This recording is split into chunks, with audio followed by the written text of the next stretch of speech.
দীর্ঘদিন পর ঢাকা বিশ্ববিদ্যালয় ক্যাম্পাসে প্রকাশ্য এসেছে ছাত্র শিবিরের শাখার সভাপতি ও সেক্রেটারি। তাদের পরিচয় প্রকাশ্য আসার পর জনমনে চলছে নানা আলোচনা ও সমালোচনা। তবে এই সংগঠনকে গোপন ও নিষিদ্ধ সংগঠন বললেন ছাত্রদলের কেন্দ্রীয় সভাপতি রাকিবুল ইসলাম রাকিব। শনিবার 28 সেপ্টেম্বর এক অনুষ্ঠানে তিনি এ মন্তব্য করেন।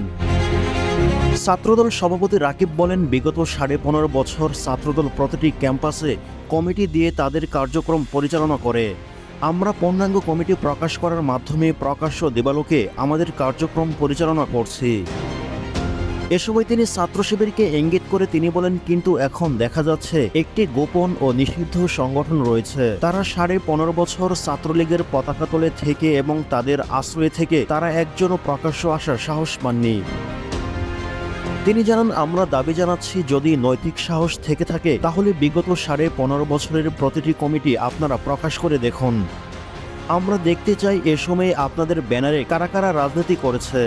ছাত্র সমাজে জানতে চাই আপনাদের নেতাকর্মী কারা। যদি তাদের কমিটি প্রকাশ করা হয়, দেখবেন ছাত্রলীগের অপকর্মের দোসররাই তাদের নেতাকর্মী। এরকম সংগঠন আগামী সময়ের কোনো ষড়যন্ত্রে লিপ্ত থাকলে সঙ্গে সঙ্গে আমরা ব্যবস্থা নেব বলে উল্লেখ করেন ছাত্রদলের এই নেতা। এ সময় ছাত্রদলের সভাপতি আরও বলেন, গত 15.5 বছর শেখ হাসিনা সরকারের রক্তচক্ষু উপেক্ষা করে ছাত্রদল নীতি আদর্শকে বুকে ধারণ করে সকল ক্যাম্পাসে আমরা রাজনীতি করেছি।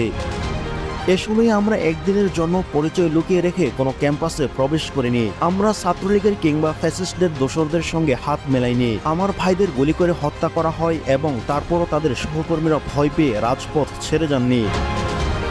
সেভাবে ফ্যাসিস্টদের মোকাবিলা করে আজ আমরা হাসিনামুক্ত বাংলাদেশে বসবাস করছি।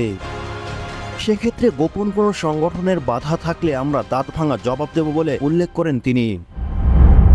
এ সময় তিনি আরও বলেন, বৈষম্য বিরোধী ছাত্র আন্দোলনের কৃতিত্ব নিয়ে অনেক গোপন সংগঠন অনেক কৃতিত্ব দাবি করছে। তবে আমরা ছাত্রদল লুকিয়ে লুকিয়ে মুচকে মুচকে হাসি। যে কোনো ধরনের ষড়যন্ত্র করলে বাংলাদেশ থেকে উচ্ছেদ করার হুঁশিয়ারি দিয়ে তিনি আরও বলেন, আপনারা এমন কোনো ষড়যন্ত্র করবেন না আবার 1971 সালের ন্যায় আপনাদের আবার বড় ধরনের বিচারের মুখোমুখি হতে হয়। এভাবে এই গোপন সংগঠনের তৎপরতার মাধ্যমে ইতিমধ্যেই সাধারণ শিক্ষার্থীরা তাদেরকে বয়কট করেছে এবং সামাজিক যোগাযোগ মাধ্যমে দেখেছেন তাদেরকে।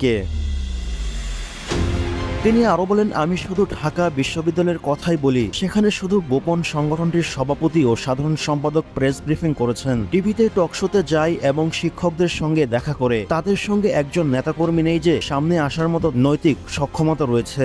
অর্থাৎ আগামীতে এ ধরনের কোনো সংগঠন যদি কোনো ষড়যন্ত্রে লিপ্ত থাকে তাহলে ছাত্রদল তাদের প্রতিহত করবে।